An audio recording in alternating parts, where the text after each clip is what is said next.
So यस्तो retro कन्सोलकै बारेमा कुरा गर्नु पर्दा चाहिँ तपाईँको है मैले एउटा मेरो पर्सनल सजेसन दिन्छु तपाईँलाई, तर यो सजेसन सबैलाई एप्लाई चाहिँ हुँदैन है। सो यस्तो रेट्रो कन्सोलहरू तपाईँसँग छ भने सकेसम्म तपाईँले त जुन प्रिलोडेड आउँछ नि 50,000 गेम 15,000 गेम यति उति भनेर त्यो गेम नराख्नु हेर्नु है। टु मच चोइसेस भनेको विच इज ब्याड है अफकोर्स है। टु मच चोइसेस भनेको तपाईँलाई झन् के खेलम गराइदिन्छ कि त्यसले तपाईँलाई डिलेमामा गराइदिन्छ है।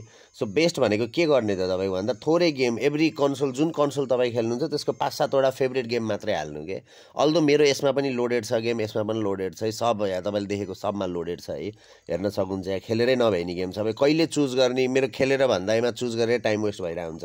सो तपाईँले यस्तो रेट्रो कन्सोलहरू छ भने सकेसम्म थोरै गेम हाल्नु है, unless you are a traveller है। ट्राभलर हो भने टन्नै लोड गर्नु, तर ट्राभलर होइन यत्तिकै इजी प्ले गर्नुहुन्छ भने थोरै गेमहरू हाल्नु, so that less choice means good for you.